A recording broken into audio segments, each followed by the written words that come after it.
Welcome to Guest of the Year. I'm the host. My name's Mike. Joining us is the guest setlist curators John Nixon, guitarist and singer of the Grateful Dead tribute band Richard Pictures. The band is a stalwart of the Southern California dead scene, playing places like LA Dead Night at the Old Town Pub and at the Hollywood Bowl opening for the Vampire Weekend. They also recently did the theme music for Grateful Dead-centric audio series America's Dead. Welcome, John. Hey, I'm really happy to be here. Thanks for having me. Of course. Thanks, John. This week's prize pack is provided by Charlie Milkshake. Inspired by Mason, aka From the Lot's cat of the same name, who is the deadiest cat alive, Charlie Milkshake makes hats, shirts, and stickers. Thank you so much to Charlie Milkshake. Alright, here's how the game works. We'll play the first part of a Grateful Dead live track, and each contestant will use the messaging system to silently guess which year their performance is from. Contestants, who are all on a video conference together, can message in their guesses at any time during the clip or in the 10 seconds after it concludes. Whoever is furthest from the correct year is eliminated. The last two Deadheads standing will have a best of 3 series to determine a winner. We've got our returning champion Dean here with us, and we'll meet the rest of the Deadheads in a moment, but first, let's hear the first song. Without further ado, The Grateful Dead.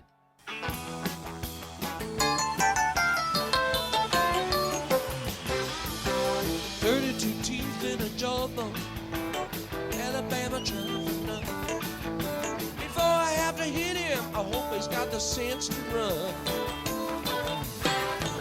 The reason the poor girls love him, promise him everything. But why they all believe him, he wears a bigger diamond ring. Alabama, get away, get away. Alabama, get away, get away. Only way to please me, just to walk away.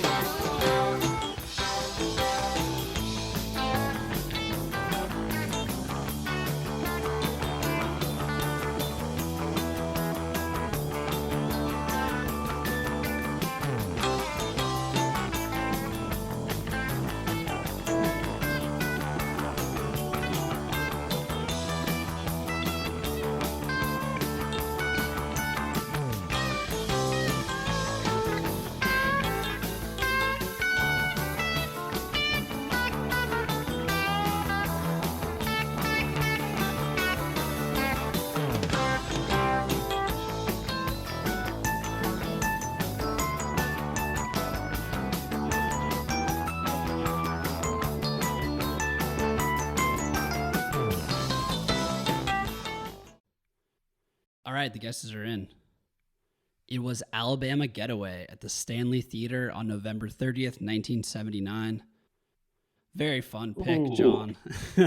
Wow. God, Yikes. Yikes. God. I'm gone. No, we'll see. John, it seems like you got a few people here. Why'd you choose that one? Well, one thing is I wanted to get like a set or a show opener in on the set list, right? So this is sort of classic opener.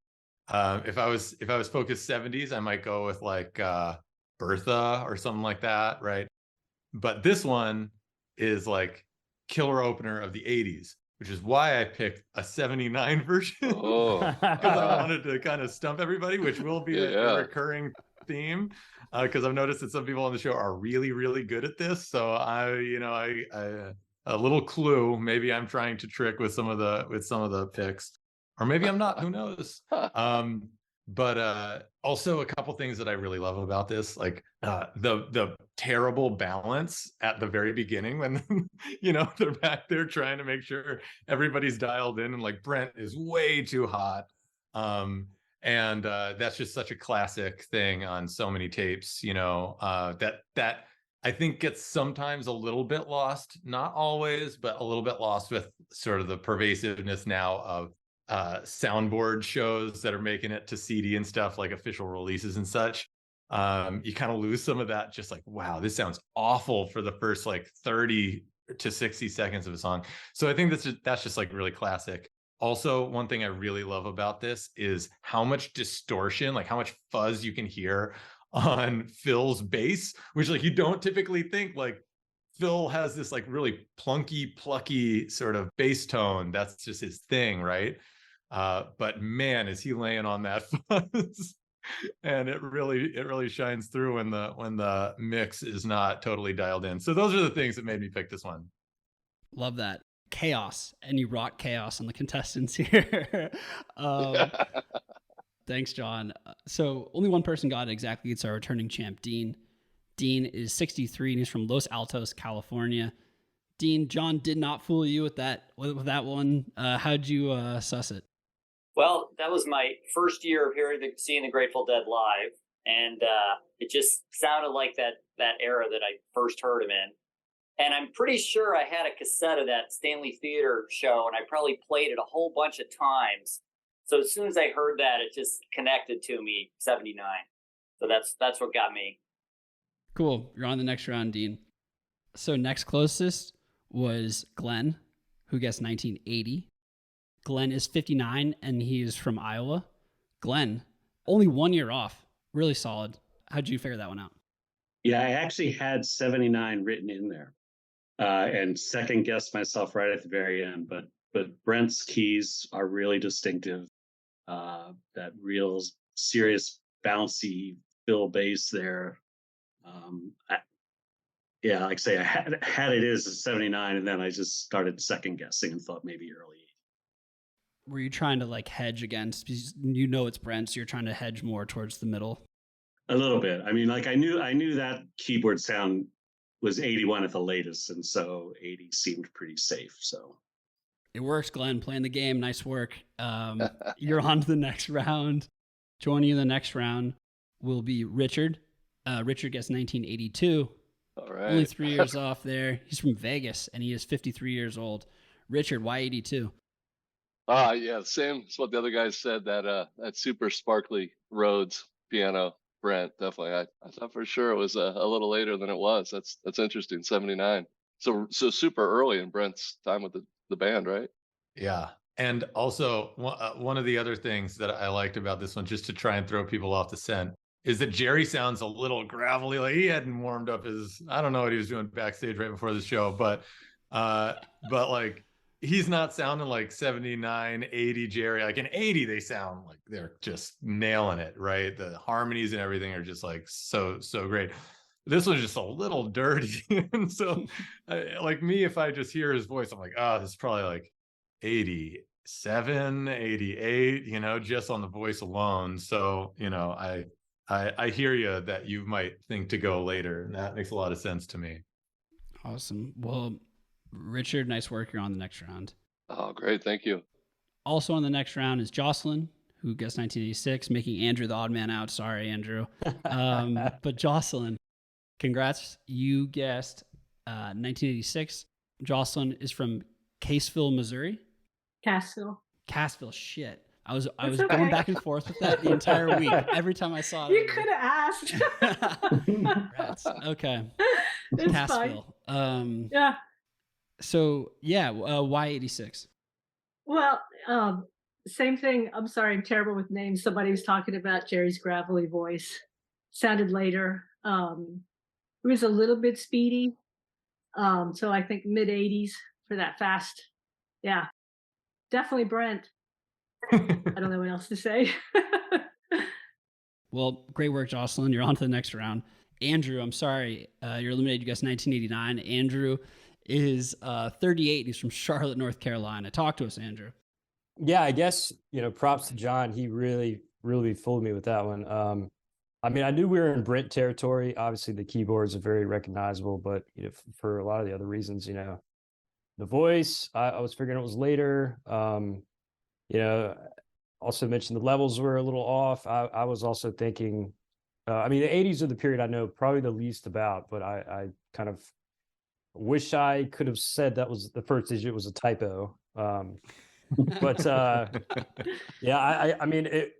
just purely strategy wise, we should have gone down from, the latest possible era period, but I would like a redo. It's taken under consideration. How did you get into the Dead, Andrew? Typical story. A lot of people, father's record collection. Started with, the 1970 records. So the actual records. Yeah. I'm actually a rarity. I love the studio records actually. But a big live listener too. But yeah. What's the percentage you would say? A pretty even mix, but I do find, I mean, as a guitar player, obviously just as a hobby, I find myself going back to the most pristine of the recordings for, certain licks and stuff. So that you can emulate them? Yeah, or just, play along with and stuff like that. Yeah. John, you're a guitarist, obviously. Did the Dead studio albums kind of help you learn the repertoire? I mean, like when I first started playing guitar, I was like, I had a really funny, like, my first two Dead albums were in this order: the self-titled, and then Two from the Vault.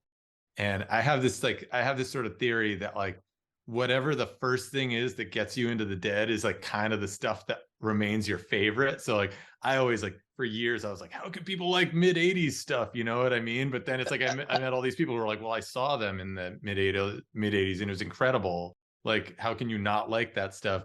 So I think that there's a lot of like not division, I would say, but like you often gravitate towards those things that you started with. So yeah, man, I started by playing like these super fast, like speedy psych rock riffs from the first album, And I was like, as some of those solos, I'm still like, that's one of Jerry's tightest solos. Right. So like, yeah, I got a lot of love. I totally understand that. Awesome. So Andrew, now that I've got a studio album guy on the show, I have to ask, what is your studio album of choice? Probably Working Man's Dead, but I mean, I'm a hardcore blues fan, so like the live stuff, I love Pigpen era is my favorite, obviously, and just even just the earliest of the earliest is probably some of my favorite stuff. A lot of harmonica and the Vox organ and stuff like that. So yeah. Andrew, thanks so much for doing the show. Yeah, thanks a lot, guys. Richard, Jocelyn, Dean, and Glenn are on in the next round, and John's got another tasty pick for them. Let's hear it.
All right, the guesses are in. It was They Love Each Other at Oklahoma City Fairgrounds Arena on October 19th, 1973. John, why'd you choose that one? Couple reasons. The first is that right now I'm on my kids' spring break and I'm out in the desert. I'm from Los Angeles, and I'm out in the desert, and there's a guy out here who goes by his lot name is 2-Bit Peace, and last year, a couple of years ago, did a whole run of these shirts from this show in '73 in Oklahoma. And it was one that's like right in the thick of like, I love '73, I think is my favorite year. But it was a show that I just wasn't super familiar with. And so I checked it out and just was like, oh man, this is so great. So it's a little homage to him being in the desert. I have one of those shirts. I should have been wearing it right now. I can't believe I didn't, but so that's part of it, time and place. But then secondarily, I love the fast, like 73, they were playing the song fast, like they slowed it down right away. But in 73, they're doing it. I don't know this for a fact, but I feel like they had been covering Second That Emotion, right? And to me, the fast They Love Each Other is just Jerry like trying to write Second That Emotion, right? Like, you could kind of just start playing one and like sub in the riffs for the other, like at any given time. And when we play this song, when Richard Pictures plays this song, we do the fast version because it's just so killer. And trying to do those turnarounds fast is harder than it seems. You could even hear they lost it for a second in there and then got it right back. It's tough. That's probably why they slowed it down after that. But I just love this one, and I love when it pops up on 73 set list. It's just so killer. I'm sad that they didn't keep it going fast for years after that. Does Richard Pictures mostly play at the 73 pace? I would say that we play 73 or earlier almost exclusively. And unless we're playing like, Touch of Grey or like, like later ones that are like, crowd pleasers from later on. But typically we keep it pretty early. That's what informs all of us. And so we stick with that. Awesome. Yeah, when I saw you guys in Ojai, you opened with Not Fade Away, which was this sweet early opener. It was great. Yeah, good show. that was a really good show. It's up on SoundCloud. I was listening to it the other day. Thank you, John. Well, last time you fooled everyone. This time you did not fool anyone, really. Everyone guessed 73 except for our returning champ, Dean. So Dean's eliminated. A total. Jocelyn, Richard, and Glenn all guessed 73. Dean guessed 74. Wild curveball there. Props to everyone. Okay, so Richard, start with you. 73. Yeah. What'd you hear there? Oh, I just, like John was saying, just that speedy version, that jangly version of it. I just, I thought that was probably the era I was hearing. They have like some different words in there too, isn't there? Like another. Yeah. There's a bridge. Yeah, right. Just it's wacky. Yeah, it's cool. Really cool. Great choice. Cool. Jocelyn, you also guessed 73. You're also on the next round. Anything you want to add to the breakdown? I just heard that there was one drummer. I've been listening to your show all day, and all day I have been thinking Billy is two drummers. And he almost did it to me again. Just right there at the end, I was like, wait a minute, was that two? So I'm really glad that I stuck with my first instinct and went with 1973. Well, as the great Todd said, in 73, it sounds like Billy has 8 arms and 8 legs. So you're not absolutely, crazy. Yeah. There's a great, maybe it's in Billy's book, but there's like this great thing where he kind of learned with Jerry to play, right? That's like he didn't really know how to play drums that much. He was just like in the band early on in Palo Alto or whatever when they were doing like bluegrassy stuff, and he was like, well, how do you want me to play, Jerry? And Jerry just said, like, don't stop hitting drums. Which I'm just like, I'm with you, Jocelyn. Sometimes I can totally be fooled. And like Billy sounds like 2 to me. I'm just like, what is going on with this man? How does he do that? Yeah. And I don't think anybody really knows except for him. So it's crazy. Glenn, you guessed 1973. Nailed it. How'd you suss that out? Well, I knew it right away. I mean, it sounds very much like, like the Frost first, They Love Each Other. It's got that speed, but I almost second guessed myself completely out of it. Because right at the very end, I started thinking Keith sounded like later Keith to me. Like I started hearing 78, like my mind started playing tricks on me. And I'm like, I had to like hold myself. Glenn, they didn't, and that's what I was doing. I was like, did they play it fast at all later? And I had to keep telling myself, no, Glenn, they didn't. So I almost lost it there. What was Keith doing that screamed 78 at you? I don't know. He's just, this term doesn't, I love his playing later, but it's blockier or clunkier a little bit. And I started hearing that, just a sort of chunky kind of chords. Great work, Glenn. Dean, So you guessed 74. I mean, everyone just got it. You didn't really do anything close, wrong. But yeah. Like Jocelyn was talking about the drums, and my son Jeremy, who was on a couple of shows, he's always talking about listening to the drums, and I'm listening. Yeah, that's one drummer, I think. And then the fast they love each other was a short thing, and I didn't know how short, but 74 is pretty close to 73. Yeah, what are you gonna do there? Yeah. Well, Dean, thanks for coming back to defend your title. That's a really tough way to go out, but it's been a pleasure listening to you, and it clearly runs in the family. You guys are both very impressive. You and Jeremy, that is. Yeah. All right. Well, thanks. Richard, Jocelyn, and Glenn are fighting for 2 spots in the best of 3 series to win the Charlie Milkshake prize pack from our very own prize pack curator, Mason. John has another good one for you guys. Let's hear it.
So it must have been the Roses at Shrine Auditorium on October 15th, 1976.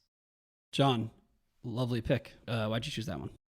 I mean, I love Jerry ballads.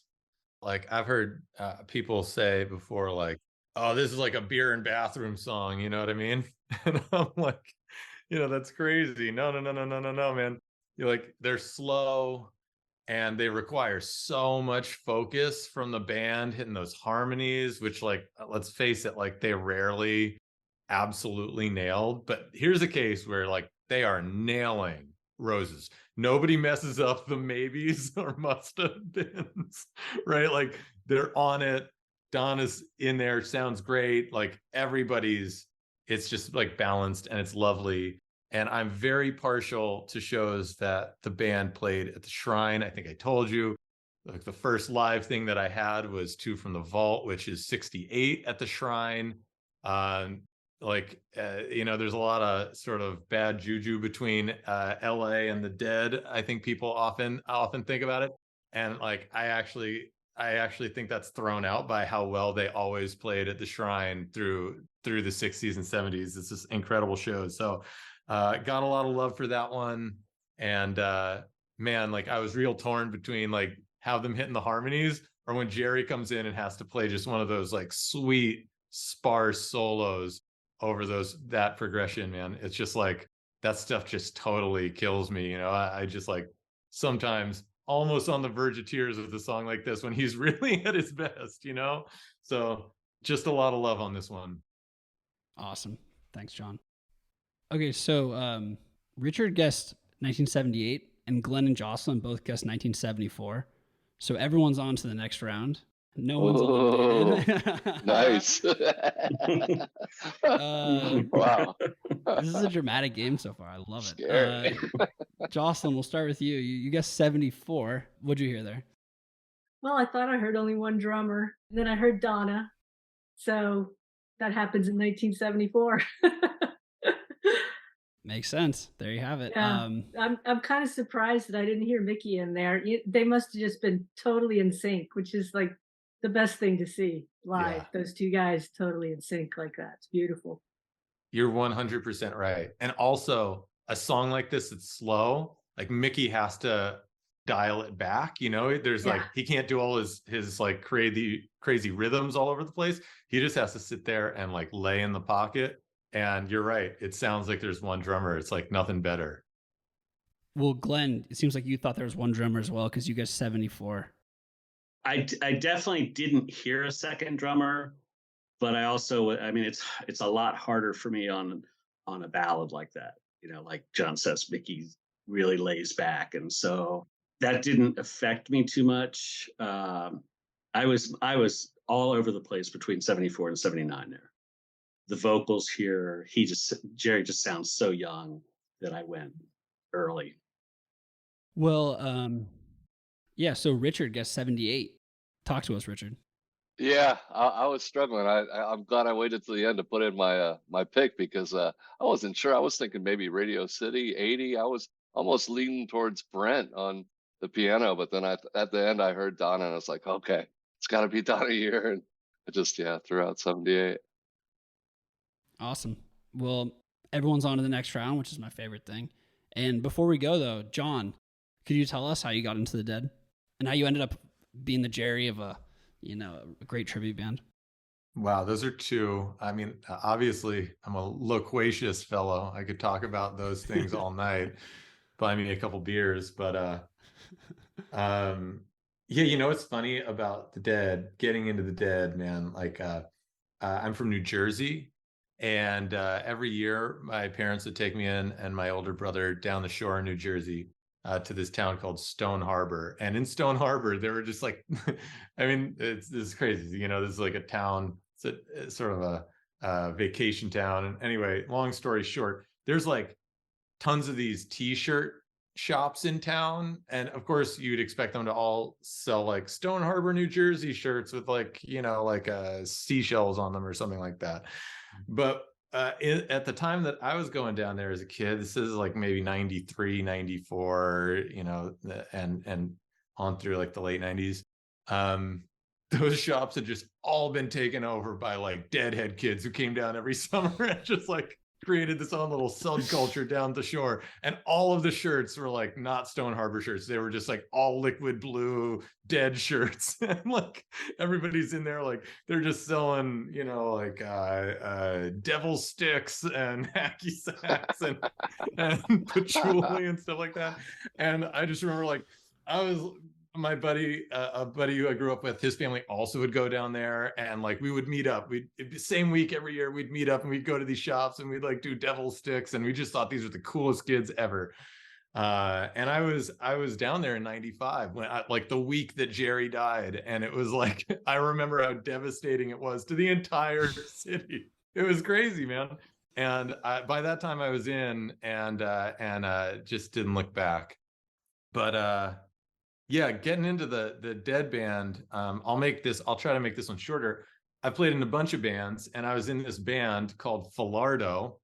And some of my bandmates, a guy named Ryan Adliff, who I'd been playing with for a long time, and another one named Aaron Olson, who's playing bass. I was on drums at the time. Aaron's on bass. Ryan's on guitar.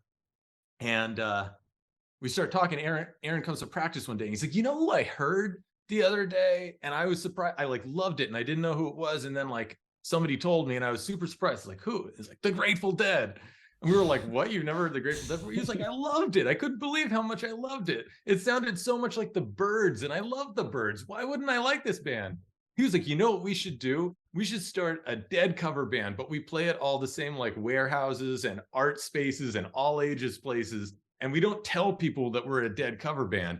And we totally blow their minds because they'll love it. And then we'll tell them, and they'll all be like 15-year-old punk kids who think that like they know everything. And then their heads will explode and their faces will melt. And I was like, yeah, like let's seriously do that. And I will play guitar in that band. This is like the assignment of a lifetime. And so the three of us started that band and quickly got our our buddy Jake Longstreth in on the second guitar. I played guitar, he plays guitar. Ryan moved to keys, Aaron stayed on bass, and we were sort of the original crew. And then we had other folks come in. Christine Bopel came in, kind of did she's in the scene. She's like a lot person. She came in and just did so much cool stuff. She's sort of our Donna. And then we've cycled through a bunch of drummers over the years and other guitarists and such too. At the end of the show, I'll call everybody out, but good folks, good times, lots of fun. I mean, and the party just keeps on rolling. So your goal is to surprise people with Grateful Dead music. How long did that last before people, began to know what to expect? Like a few years. It was great. And then obviously some Deadheads start coming because they know who you are and whatever, but you're still playing at this small art space or whatever where kids are just going to come and they would come and they had no idea what was going on. Why is everybody dancing? It was those are great. Those are great shows. So could you see them go from bewildered to oh, this is pretty good? Yeah, totally. I mean, and again, we played a lot of stuff that's 60s Dead at that time too, really deep in the psychedelic stuff. So they're this is great. It's loud and it's driving and it's crazy. And then we're it's the Dead. And they're oh my God. All right. So you just decide to pivot to Grateful Dead music.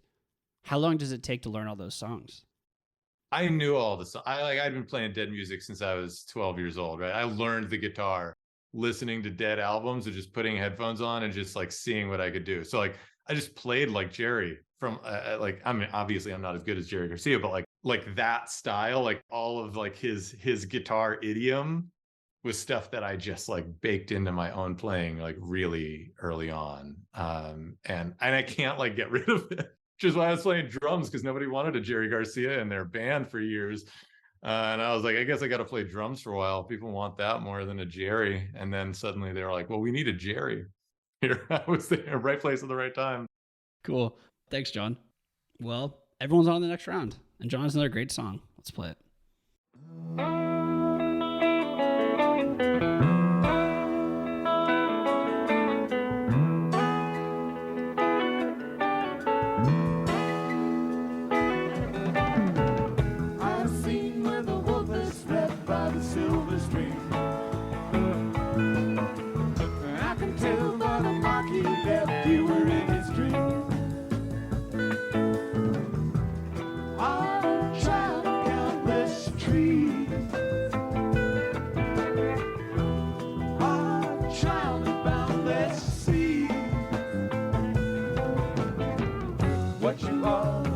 You're meant to be. Speaks his name, though you were born to me. Born to me, Cassidy.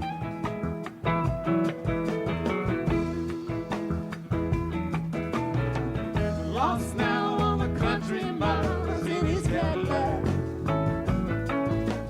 And I can tell by the way he smiles, he's rolling back.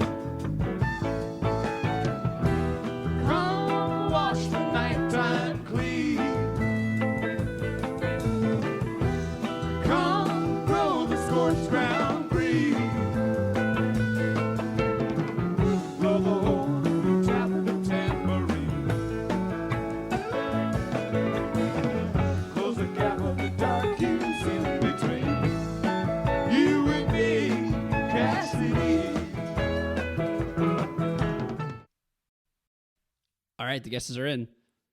It was Cassidy at Boston Music Hall on June 9th, 1976. Back-to-back 1976ers from John. I knew that. John is wheeling and dealing over here. Talk to us, John. So I love Cassidy. Cassidy's such a weird song, but why I picked this twofold. One, June 9th is my birthday, so I wanted to get a birthday show in there. Very Gemini energy on this, because I think I'm of the strong opinion that Cassidy is one of these ones that is best when it's when you have the two really strong harmonies going the whole way through. And this is one of these shows where so many people out there can hate on Donna and like, the playing in the band howls and all of that stuff. But like, tell me that you could listen to a Cassidy without Donna singing those tight harmonies. And this is a show where she's like really on. Obviously, she could hear herself, which I know is always a problem for her. She can hear herself. She's nailing the harmonies. They sound so good together. It's just like lockstep. And when Cassidy is like that, man, the rest of the band follows suit. This is a good one to listen to all the way through. It's not like the best Cassidy of all time, but it's definitely, it's like at the peak of when they were playing the song, which was, it's a weird song, comes on an album in 72. They don't debut it till 74 one time, and then they let it ride till 76. They have a little hiatus in there, and then they start playing it for real. So they had obviously been practicing Cassidy right then when they were playing this. So 76 is kind of like the peak of this song for me. Well, everyone guessed 77. That's also a good year for Cassidy. Glenn, did you think it was 77, or did you think there wouldn't be two 76s? I thought there wouldn't be two 76s. I really second guessed myself on it again. And yeah. I mean, it had the tempo of 76, and Bob and Donna sound really, really good together. But yeah, I just kind of went with what I thought was a safer bet, and it was wrong. Yeah, that was only the second repeat in the history of Guess the Year. Jocelyn, 77 as well. I actually have that show. It's one of my most listened to shows. And I was like, it sounds like that 76 show in Boston. And then I was like, but they wouldn't do that. I'll say 77. It's close. So they keep that momentum for the entire show? Yeah, I'd say so. It's a great show. I'm a Gemini also, so it's not exactly on my birthday, but it's really close. I think of it as a birthday show. I listen to it a lot. Well, I used to. I actually haven't listened to those. I don't listen to my tapes hardly at all anymore because of the archive. So I actually haven't heard that show in years. So anyhow. But the tapes are still around, they in storage? Yeah. Well, I've been giving them away, but yeah, I still have a bunch of tapes and CDs. How do you decide who to give the tapes to? It's pretty random. I go through a decluttering phase and I find a bunch of tapes and I package them up, and then I go on the internet and say, who wants these tapes? And send them to whoever sends me their address. No way. What site do you do this on? I've done it on both Facebook and Reddit. Yeah, I mean, I'm not listening to them because of the archive, so, people like them, so, yeah. Are they colored and stuff? Some of them are. Yeah. Not by me. I mean, I am an artist, but yeah, I've never done the tape covers and stuff, though. Awesome, Jocelyn. You're on to the next round. And Richard, also 77, kind of thinking the same thing as these two? Yeah, absolutely. Yeah, definitely. You thought it was 76? You're like, no. Yeah, I just wasn't sure. I was struggling again. I almost said 78 too. I wasn't sure. So I just tried to play say 77. Great. This is so fun. Everyone's on to the next round. John's got another song. Let's do it.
Well, if you've listened to the show at all, you know these interesting selections in terms of point of the song couldn't possibly be me, and you'd be correct. John gave me all the timestamps, and all of these clips are completely him. This one in particular was New Potato Caboose at Shrine Expo in LA on November 10th, 1967. Another great choice, John. Why did you choose that one? All right. This is one of the places where Jerry Garcia and I sort of diverge, I would say, in taste. He always really maligned the song New Potato Caboose. He thought it was just like, it's not really a song. He always said things like, on the record, he would be like, oh, well, yeah, if you want to talk about not songs and stuff like that, talk to Phil about New Potato Caboose. And I totally disagree. I love the idea of New Potato Caboose, which is totally a Phil song, where obviously what he did was just came up with like, there's like 5 or 6 parts. And it's just like, we just are going to go way out. And then when we like bring it back to this, you'll kind of hear one person will do this thing. And then we got to be on it to hit that part. And then we get weird again and we do our thing. And then somebody's got to hear the cue and you got to get back and do it. That's a really difficult way to improvise because it's very free, but then it's really constricting and then really free and really constricting, which is such a Phil thing to do. It's all in his head, you know, which I can see why Jerry Garcia wouldn't like it. And I do have this dream someday of playing New Potato Caboose, but you got to get a whole bunch of people who all have all of those parts memorized really well and are very ready to listen for cues in the middle of free form jamming. It's exceptionally hard, man. So I love this song. It's like always been a favorite of mine since I was a kid. I had to bring one on. I'm fascinated by Phil cueing people, but I can't pick it out. What could you tell me what you're hearing there? I think if you listen to this song 1,000 times, you'll know exactly what you'll hear him every time. Where there's just like a little turn of phrase. Somebody starts hitting this one riff, and it's like, obviously Phil was like, well, guys, when I start playing this riff, you all gotta get in there and like do it right. You know what I mean? And they did, man. They did for a few years there, and then they just fully dropped it. They were like, we don't want to do that anymore. That's not what we're gonna try and do. Which always made me a little sad because I love that, man. What if the Dead was like, what if they had been doing that like 1 or 2 songs just like through the whole, you know, life of the band? It's hard to do though, man. And I think they knew that, and they were like, we just want to like have a little more fun than this, Phil. Wow, I love that perspective on that song. Thanks, John. Everyone guessed 1969. So wow, yeah. This is the wonkiest game ever. Jocelyn. We're gonna play all night. I know. Jocelyn, what'd you hear there? 69. It was very early. There was a lot going on in there. I just knew it was early. So I almost second guessed myself and said 1967. I said, no, that's how you go wrong. Don't second guess yourself. That's kind of ironic. Well, you're of course on to the next round with everyone. Glenn, also 1969. Yeah, I was thinking it sounded sort of 68-ish. I thought the recording sounded too clear for 67, so I wasn't quite going that early. And yeah, I don't know, they just sounded so tight there, so good that I was thinking, you know, they'd been doing it a little longer maybe. But yeah, I mean, that's amazing to think that's 67.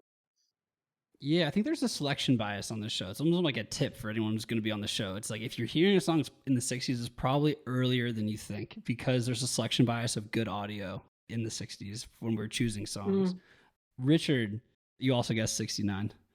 Yeah. I heard that tone. It almost sounds like, you know, the instruments are a little out of tune and just sounded old. So I thought it's got to be 60s, and I just shot in the dark. 69. Just went with 69. Cool. Everyone's on the next round. This is great. Let's hear it. And I say roll, Jimmy roll, gonna get there, I don't know, seems a common way to go.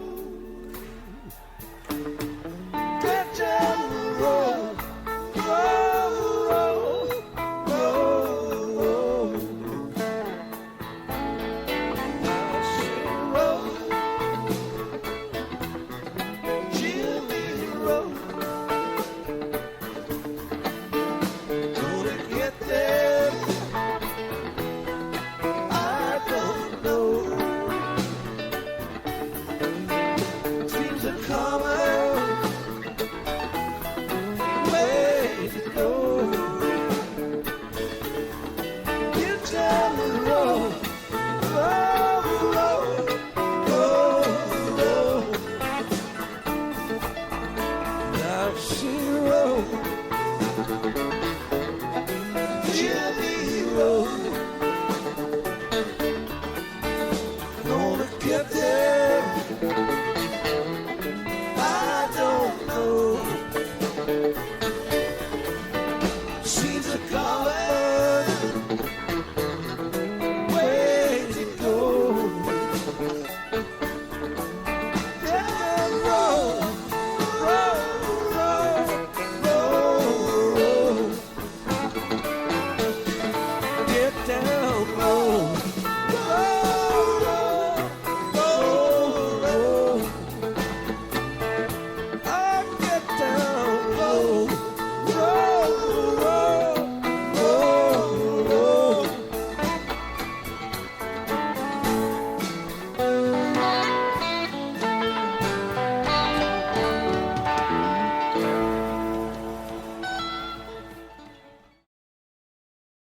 All right, spoiler alert. Not everyone guessed the same thing. Uh-oh. It was Road Jimmy at Madison Square Garden on September 18th, 1990. John, jump into the 90s there. Nice choice. Yeah, I thought it was nice to make the hop from 67 to 90 just to throw people's ears for a loop. Yeah, I mean, Road Jimmy is just one of these songs that just stayed really consistently good, I think. There's something just like about it's kind of a weird song, this like sort of faux reggae thing that they're doing. And I think sometimes when they have to think a little bit more about a song, it like snaps everybody too. So you get like songs that remain like really consistently good all through the 70s, 80s, 90s. And this one I just like really love. There's this like moment where Vince is like starting to get into like some like sort of I've heard people describe it as like Phantom of the Opera kind of.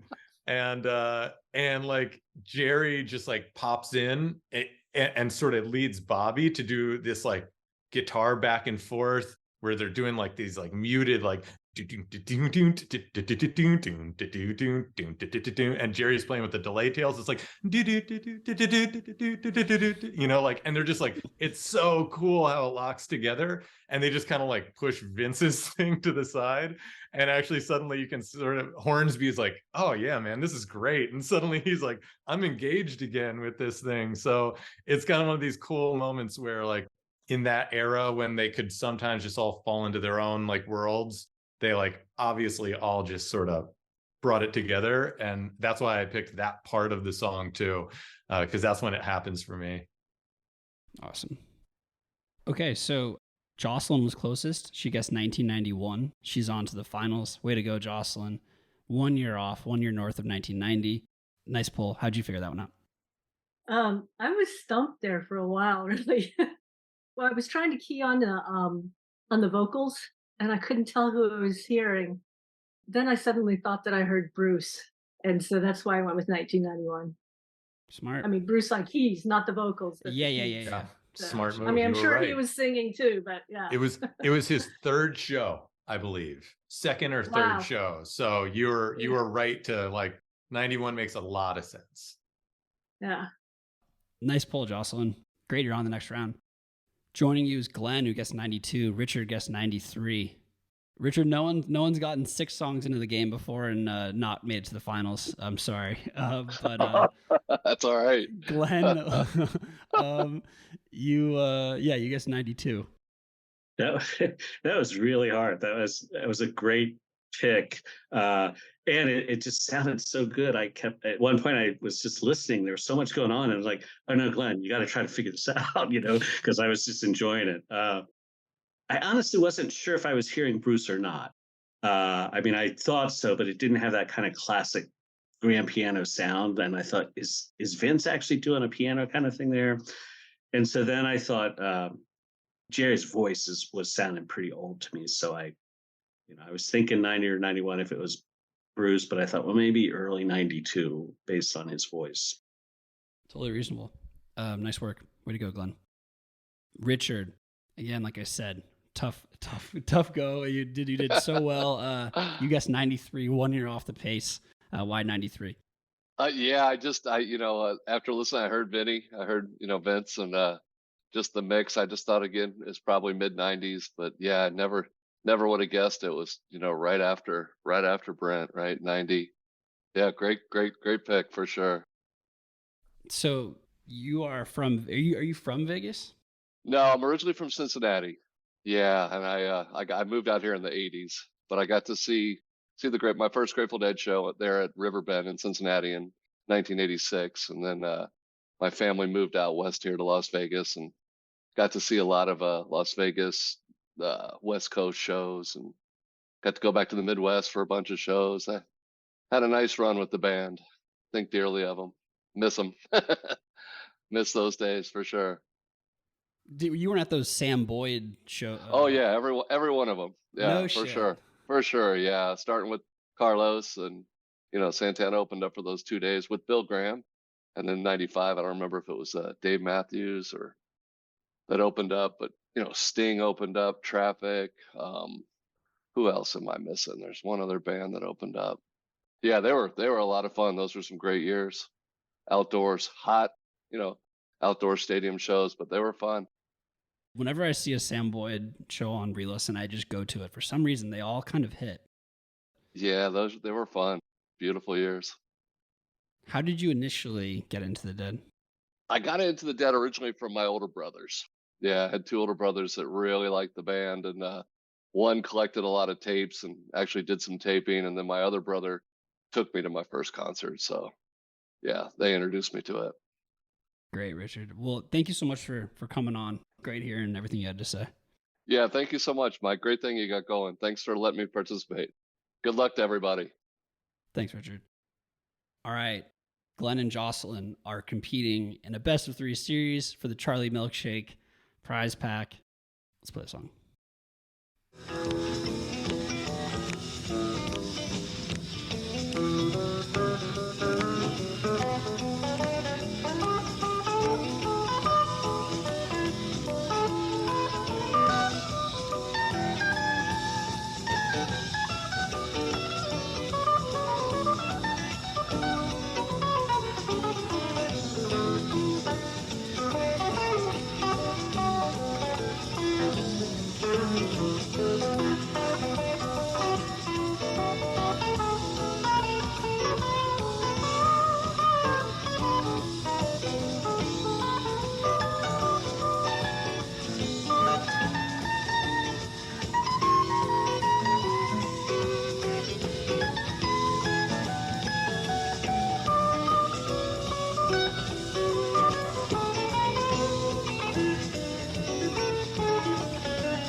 All right, the guesses are in. Birdsong at Coalfield House, which is on the University of Maryland campus, on March 7th, 1981. John, nice pick. Why'd you choose that one?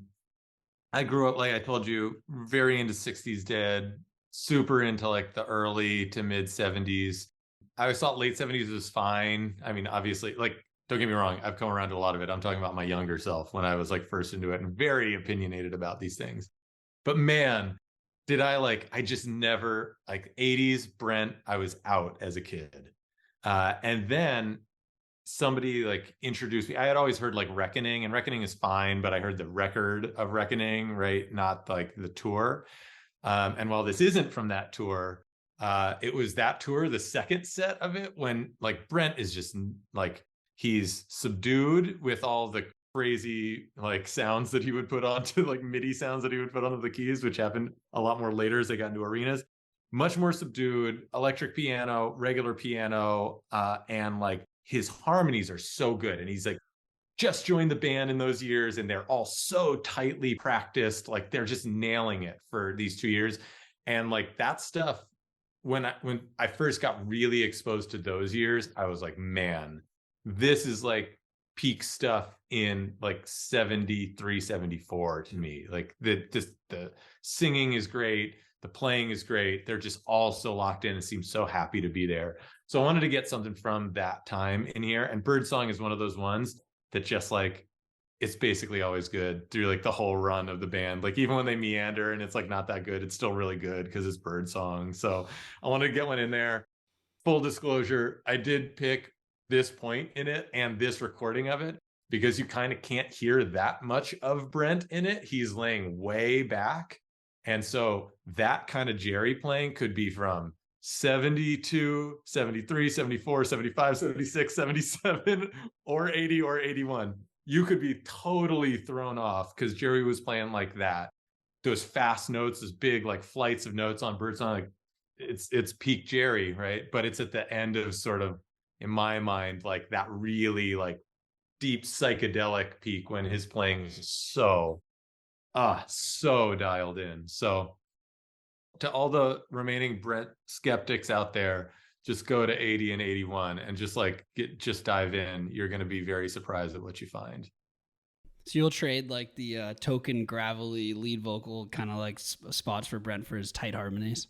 Well, there's like not that many of those in 80 and 81. He's not doing "Gentlemen, Start Your Engines," I don't think, at that point. You know what I mean? That's like, what I mean. Yeah, but like we're not getting we're not getting that stuff yet. And like people love that stuff. Like it's still not totally my cup of tea. And someday I may come around, but like I'm fully forgiven Brent. I think he's just an incredible player and an incredible singer, and I think that they did a lot of really great stuff with them. Love it, John. Glenn got it exactly 81. Jocelyn guessed 85, but Glenn, you got it exactly. How'd you figure that out? It was another tough one. Throwing us for a loop with a couple of these without any vocals, and then Brent's really buried in the mix there. What I ended up thinking was, and I mean, I certainly didn't know this, but I was at that show. So, and what I was thinking was, it sounds almost like an early 80s Garcia band, like without Brent. And I didn't hear a lot of Phil there either, really. It sounded like the way Garcia in the early 80s at his own shows would just get kind of noodly there. And so I went with 81 and lucked out, really. It's a tough one. Well, that's a great segue. How did you get into the band and eventually find yourself at that show? So it's kind of a typical, story of being turned on by my brother. Mid 70s, I was, young teenager, mostly listening to like the Allman Brothers and the band and Dylan, and borrowed or stole my brother's copy of American Beauty. And it was really like that last scene in Freaks and Geeks where I forget the character, but she ends up just dropping the needle on Box of Rain over and over and over. And I did that. Wow. And then I got Live Dead and The Dark Star, opened up Whole Worlds, and got Europe 72 and played that third LP, just wore the grooves out on that. By the 81 show, I'd seen 5 or 6 shows, and a friend reminded me recently that I had dragged a lot of my friends to that show and turned a lot of people onto the Dead at Coalfield House. Good man. Yeah, you have a lot of favors owed to you, Glenn. That's a hell of a show to bring people to. Thanks, Glenn. You're going to go up 1-0 in the series. Jocelyn, you guessed 85, as we discussed. Not a lot of clues there, or a lot of deceptive clues there. Why 85? Well, I knew I was hearing Brent, but he was really far back in it took a while for me to hear him because he wasn't really up front much at all. And because of that, I should have gone earlier. But even if I had gone earlier, I probably wouldn't have gone any earlier than maybe 83 or so. But yeah, there's so few clues in that clip. I just knew, well, it's 80, so I'll just go right in the middle and hope for the best. Yeah, I see. Understand the tactic totally. Jocelyn, how'd you get into the Dead? So I went to Fountain Valley School, which is where Bob Weir met John Barlow. And everybody there was listening to the Dead. There were a lot of people who were there because it was, because it was Fountain Valley, because Weir and Barlow had been there. So yeah, there were a lot of very hardcore Deadheads there. Lots of tapes going around. Started listening to them. I didn't get to my first show though until I was in college, and I wasn't, I wasn't as much of a Deadhead until that first show. I mean, I was listening to music, mostly studio albums. I had a couple tapes, I think, really early tapes, if I remember right. But anyhow, I was an art student in college, and I went to this concert, and I kept going, what are these guys doing? What is going on here? This was like no other concert ever. And suddenly, sometime along in the second set, I said, I am watching people create art right before my eyes. This is way better than looking at a painting in a museum. This is like happening right now. And yeah, I just saw every show I could after that. To watch art happen right before your eyes is pretty magical. Wow, Jocelyn, thanks. Brilliant. Did getting into the Dead influence your art at all? Nothing that you could visually see. I mean, other than, I'm making tie-dyes. But when you're looking at my paintings, you won't see anything. But it does really help me get into that really creative side of my brain. There's a theory that we have like a rational side. It's the side of your brain that, finds your car keys and gets you on the road and to work and gets you through your day. And then there's this creative side where language doesn't exist and time doesn't exist. And it's very, very free, and things just kind of pop in and out of your head, out of the blue. And it helps me get there. So if you're not thinking, you're in a good place. Oh yeah. Time stops. You're just in the moment. Yeah. John, do you find that to be the case when you're like up there shredding? Totally. And that's exactly what happens. I think it happens in so many things, right? Like in psychology, I think they call it flow, right? I'm not a psychologist, but like it's that thing where just like you're so in a zone, everything else just sort of melts away. And I couldn't agree more. I mean, I think you put it incredibly, Jocelyn, where like they're all trying to get there on stage. And those times when they break through to it, it's so apparent to everybody who's there with them. Yeah. Like it kind of gets everybody else there too. I think that you still can, the same way that you just said, like you can do it yourself as long as you are listening to it. Like when it's happening, even if it's recorded, right? They're getting there, and you can too. Tell. What's your, Jocelyn, like what's a recent one that you've just been going back to? Is there one that you've been like recently I find myself going back to this show or this era or anything like that? I usually listen to the era that I was there.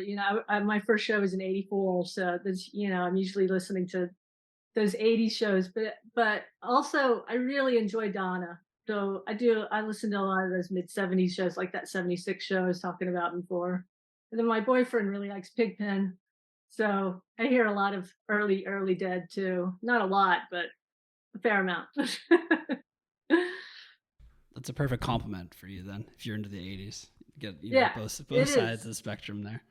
It's nice to get that change up. And of course he likes Jerry Garcia Band too, so I hear that too. So yeah, we get it changed up a little bit. Thanks, Jocelyn. Glenn is up 1-0 in the series, and Jocelyn needs this one to stay live for the Charlie Milkshake prize pack. And John's got another great one for them. Let's hear it.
The other one at Oakland Alameda County Coliseum on February 23rd, 1993.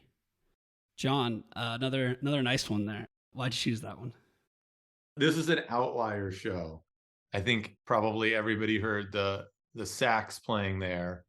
And my guess, or at least what I was guessing when I was putting together this list, is that people will go, all right, it's one of the shows with Branford Marsalis, right?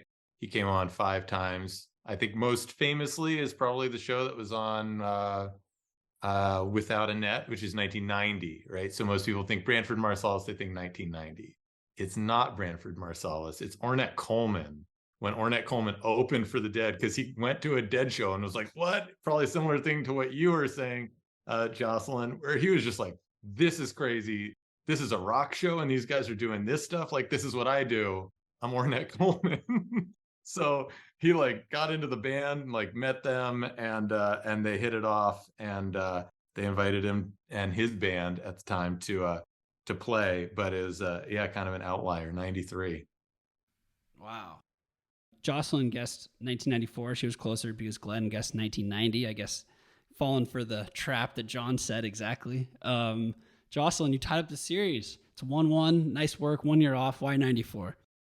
Well, I knew it wasn't Branford because I recognized his playing, and I could not remember Ornette Coleman's name, or what year he played, but I knew it was, later than 90.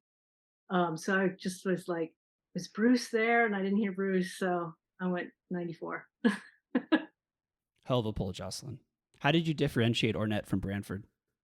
I think that Branford's sound is a little bit more mellow, more fluid sounding, and this one's more high pitched. I don't know. If I listened to them side by side, I could probably articulate it better, but that's the best I can do right now. John, you nodded along to her. Oh, totally right on. Yeah, Branford is kind of like a smoother, like player generally. He also like sits back a little more when he's playing with the Dead. He's trying to find his spots and like meld with the band. He played with them a bunch, so he was very familiar. And Ornette Coleman, I mean, he's just a free jazz guy. He's just like blow it as hard as he can, playing crazy notes. You know what I mean? Like, Yeah. It's a pretty wild divergence. But one thing I like about this clip is like you can hear Jerry just trying to like go, like he's doing all this chromatic stuff suddenly. He's trying to keep up with Ornette Coleman, which is not something that basically anyone else on earth could do except for a very small handful of like other free jazz players, So like props to him and the band for like, we're not only going to do this, but we're going to like really, we're going to try, we're going to be open to it, and we're going to start experimenting, which is awesome. It's the whole point. Especially in 1993 after, 28 years. Glenn, so 1990, do you think it was Branford? I actually knew it was Ornette, but I couldn't remember the year at all. And I thought I was hearing Bruce in there. So I thought it was later, but I couldn't. It's like, I know this. I just can't remember when. And so I went with the Bruce factor and put 90. But I mean, such a great, the other one. It's so good. Completely agree. All right. Well, we're going on to our 9th song here in what has just been an all-time game. It's tied 1-1. Winner of this one gets the Charlie Milkshake prize pack. Let's hear the song.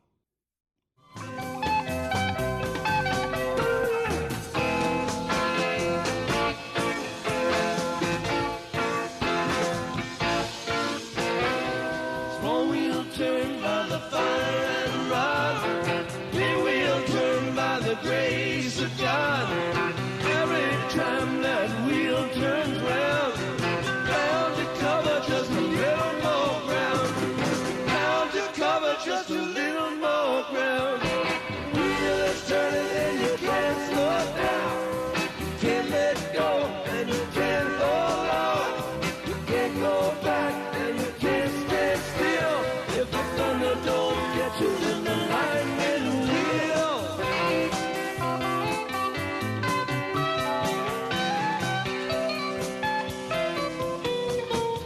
She tries just a little bit harder. Couldn't you try just a little bit more?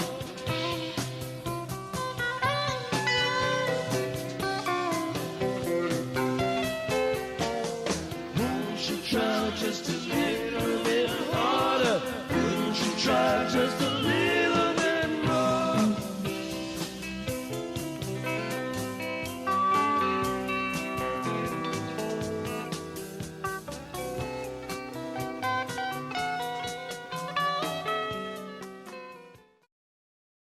So the song was The Wheel at Boston Garden on September 18th, 1982. John, that was a triumphant one. Wanted to bring some late set or end of set energy, if I could. Maybe it won't. I can't. I don't know the score right now. Maybe this goes to overtime. But again, this is a show that I know that I felt like no one would ever pick the show because it has a lot of problems. It's not like the best show that ever happened. But The Wheel is actually pretty good. They like bring it around by the end of the show. And The Wheel, it's the way that the Dead could like play a show that was like kind of an off night. Nobody's feeling it. Maybe they're all hungover. Who knows? You know, but they still by the end of the show can bring it together, bring the audience in. Everybody is really into it. The Wheel is a perfect example of a song that allows them to do that. And just like in terms of me always trying to think of like, well, would I be able to get this one? Brent sounds so revved up, man. So gentlemen, start your engines. You know, like it feels like late 80s Brent. He's just like raring to go. And it's not, right? So that was a little bit of the like try to throw people off. Yeah, you did exactly that. Glenn guessed 1988 and Jocelyn guessed 1986. So Jocelyn is the champion of Guess the Year. Congratulations, Jocelyn. Way to go, Jocelyn. Thank you. Huge round of applause. Great work. Jocelyn, why 86?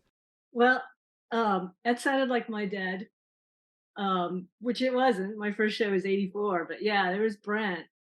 He was right there. And so yeah, I thought it might even be later than 86. I almost typed in 87. So And you still would have beat me. yeah, I guess I would have. Yeah. So Glenn, you thought it was 1988? Yeah. And this was my day. I saw a lot of 82 shows. And now that you say it, it's like, oh, I could hear it. But a lot of it was Jerry's voice did not sound early 80s to me. So I think that was swaying me a bit. But yeah, you got me on that one pretty bad. So yeah. Wow, that was a very, very fun game. John, excellent set list. Glenn, great work. Jocelyn, you ran through a 9-song gauntlet against really good competition to take home the Guess the Year title and the Charlie Milkshake prize pack. Congratulations. Bravo. Yeah, I have done. to say that I was really concerned that I was going to get a show, your show, with all these jams with no vocals, and that I was going to fail. But I worked it anyway. I'm pretty impressed with myself, honestly. Oh yeah, that was amazing, Jocelyn. And John, again, excellent set list. Well, I'm just happy to be here. It was a pretty fun homework assignment. You know what I mean? Well, before we go, John, do you have anything you want to plug with the band or anything? Yeah. So we're getting back into it. We were on a little hiatus, and we're getting back into it. So I think we have a couple dates booked coming up in the spring and summer. So it'll be pretty fun. We're playing at our favorite Dead themed pizza joint in Altadena, California. It's called Side Pie. We're going to be playing there in May 21st. So it's a little ways off. People have time to prepare. And then we're playing Jerry Day Dead Night at the Old Town Pub. Shout out to Sean, Blues for Sala, who is having us. That's August 11th. He's always been great to us, and he's stuck with us through a few years where we kept being like, we're going to play this year. And then he was like, here's a date. And then we're like, we can't play it. Sorry, man. So thanks, Sean. We are going to play this one. I swear. August 11th. Yeah. Sean is the man. I've had the good fortune of chatting with him recently. And yeah, Sean and he runs the Dead Night, as you mentioned. And Side Pie, where Taper's Choice just played. Yeah, that's right. I will be at both of those. John, thank you so much for doing this. It's been a pleasure. Yeah, likewise. Hey, Mike. Before we go, can I do something and read a real short poem? Fuck yeah, of course, Glenn. So I've got this whole series of poems about experiences on the road with Grateful Dead, and I don't have a title for the series, but each of the poems just is the location, the venue, and the year. So I just grabbed one kind of randomly out of this series I have. This is the Greek Theater, 1985. I don't know if it was a good trip or bad the day my friend told me he was thinking of joining the Hare Krishnas. Vendors hawking wares, drummers pounding polyrhythms. We'd wandered into the circus outside the show. The year of Reagan, come again. Clear California sun, dancers spinning, jugglers and hula hoops. But only later things got weird. When the drugs hit him and I was supposed to talk him down, but I didn't know if down meant from the acid or religion. Who was I to say? It was the last I saw of him. Perhaps he'd known all along what he'd do. It was a test, I'm sure, but who can tell if I passed or not? Amazing, Glenn. Is there anywhere we can read your other poems without breaking into your house? You're right. I don't have the Grateful Dead series isn't published, but they're all. I have a book that came out called Traveling Light that has the middle section is a group of poems called Stumbling Home from Woodstock. It's all about music, and that kind of triggered these poems about the Grateful Dead. Do you want to give everyone your last name to help them find it? Freeman, Glenn Freeman. Great. That was lovely, Glenn. Thanks for sharing that. Thanks for letting me do that. And Jocelyn, will we see you next week to defend your throne? I guess so. All right. And Jocelyn, where can people find your art? So I have a website, it's by jocelyn.com, where you can see my paintings. There's some t-shirts on there too. And then I've got t-shirts and a bunch of tie-dyed stuff, silk scarves and different things on Etsy. And the Etsy store is by Jocelyn also. Awesome. All right, subscribe to Guest of the Year on Apple Podcasts and Spotify. For all the show links, including our new YouTube channel, you can go to guesttheyear.net. And if you want to be a contestant on the show, sponsor the show, or make comments and ask questions, email us at info@guesttheyear.net. Thanks so much to John Nixon for curating a hell of a set list. You can check out Richard Pictures on Instagram at Richard Pictures Band, and from there you can kind of find some good links. As he said, they're going to be at Side Pie and LA Dead Night at the Old Town Pub this summer. Thank you, John. And thank you to Charlie Milkshake for curating the prize pack. That is Mason's Cat. The company inspired by Mason's Cat. They make all kinds of very heady cat-related merch. Thanks so much, Mason. Thank you, Charlie Milkshake. Shout out to Dylan for drawing all the posters. Thank you so much for listening. Thanks to the amazing Tapers, whose recordings made this show possible. Congratulations to our new champ, Jocelyn. And to our other contestants, thanks for playing. And remember, it's all one song anyway. And I bid you good night, good night, good night. And I bid you good night, good night, good night.